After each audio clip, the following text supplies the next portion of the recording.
আপনারা দেখছেন star news television, কলকাতার একমাত্র নিরপেক্ষ সংবাদ মাধ্যম। সঙ্গে আমি সুকন্যা। নমস্কার, আমি ডক্টর মুকুল মণ্ডল, মহেশতলা পৌরসভা 14 নম্বর ওয়ার্ডের পৌরপিতা এবং মহেশতলা আইএনটিটিইউসির সভাপতি। আর আমি পেশাগতভাবে কাজী নজরুল বিশ্ববিদ্যালয়ের কয়েকদিন আগে বিভাগীয় প্রধান ছিলাম এবং আমি ওখানকার আইনের অধ্যাপক। স্পষ্ট হয়ে বলা হয়েছে যে সবাই সবার ধর্ম স্বাধীনভাবে পালন করবে। দেখুন, এই যে একটা গণতান্ত্রিক পরিবেশ থেকে ধর্মীয় অনুশাসনের দিকে নিয়ে যাওয়া, এটা একটা সুপরিকল্পিত।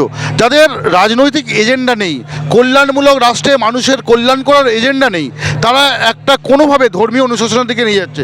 দেখুন, আজকে যে প্রক্রিয়াটা, যে মডেলটা চলছে, এটা একটা গণতান্ত্রিক মডেল। তার আগে আপনাদের কলোনিয়াল একটা লেজিসলেশন ছিল, ব্রিটিশ শাসন ছিল। তার আগে আপনাদের এম্পেরিয়াল রুল ছিল, অর্থাৎ রাজরাজদের শাসন ছিল।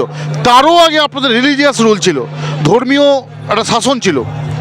এই ধর্মীয় শাসনের কিছু ব্যাড এফেক্ট, কুফল, তার ফলে মধ্যযুগীয় যাকে আমরা বর্বরতা বলি, এই ধর্মীয় অনুশাসনের নামে মানুষের উপরে অত্যাচার করা, মানুষকে শৃঙ্খলভাবে আটকে রাখা, মানুষের ভাবনা চিন্তাকে আটকে রাখা, ধর্মের নামে মানুষকে শাসন করা, মানুষকে শোষণ করা, এটা ধর্মীয় অনুশাসনের ফল।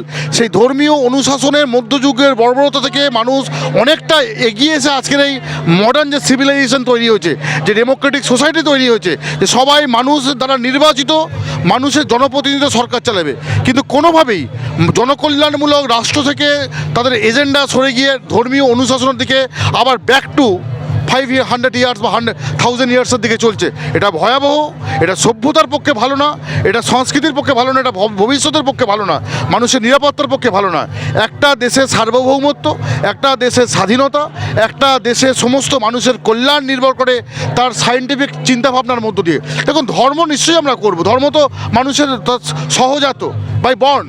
কিন্তু ধর্মের নামে শাসন করা, ধর্মের নামে রিলিজিয়াস রুল তৈরি করা, এটা কিন্তু ভয়াবহ দিক। এটা কোনো একটা ব্যক্তি, একটা অর্গানাইজেশন, একটা মিডিয়া, একক নেতৃত্ব দ্বারা এটাকে আটকানো সম্ভব নয়।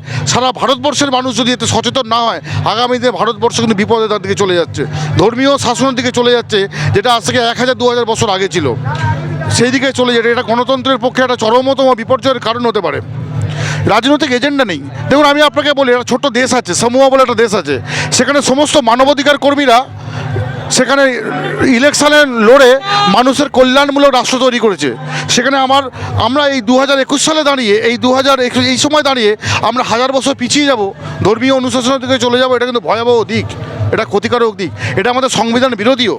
আমাদের ডক্টর বি.আর. আম্বেদকর এবং আমাদের অন্যান্য মহান রাষ্ট্রনায়করা এটা আটকানোর চেষ্টা করেছিলেন এবং তাই সংবিধানের স্বীকৃতি দিয়েছিলেন যেখানে সবার ভারতবর্ষ, সবাই ধর্মীয় অনুশাসন পালন করতে পারে। কিন্তু ধর্মীয় রুলস, এটা ডেমোক্রেটিক বা গণতান্ত্রিক চিন্তাভাবনার পরিপন্থী, এটা কিন্তু ভয়াবহ আকার ধারণ করতে পারে। টিএমসির তরফ থেকে আপনি যদি এই অপপ্রচার যারা করছে তাদেরকে যদি কোনো কড়া বার্তা দিতে, আমাদের একটা কড়া বার্তা যে ভারতবর্ষকে ধর্মীয় অনুশাসনের দিকে নিয়ে যাওয়ার আপনারা অপপ্রচেষ্টা করতে পারেন, কিন্তু ভারতবর্ষের জনগণ, বিশেষ করে বাংলার জনগণ অত্যন্ত সচেতন। তারা সাহিত্য, তারা সংস্কৃতি, তারা শিক্ষা দীক্ষা সমস্ততে সচেতন। অত সহজে আপনারা পারবেন না, কারণ মানুষ অনেক টেস্টেডের মধ্যে, অনেক পরীক্ষার মধ্যেই গণতান্ত্রিক ব্যবস্থায় উন্নতি হয়েছে। সেখান থেকে এই গণতান্ত্রিক ব্যবস্থা থেকে আপনারা আবার ব্যাক টু প্যাভিলিয়ন 2000 বছরের পুরনো ধর্মীয় শাসন নিয়ে যাওয়ার চেষ্টা করলে সেটা অপপ্রচেষ্টা এবং আপনাদের এটা বিশেষ কোনো স্বার্থে হতে পারে। কিন্তু আজকের দিনে দাঁড়িয়ে মডার্ন সিভিলাইজেশন, সায়েন্টিফিক সিভিলাইজেশন, গণতান্ত্রিক ব্যবস্থায় দাঁড়িয়ে মানুষ দ্বারা নির্বাচিত, মানুষের জন্যে, মানুষের দ্বারা সরকারি জনকল্যাণমূলক রাষ্ট্র চালাবে, এটাই কাঙ্ক্ষিত। এটুকুই বলবো।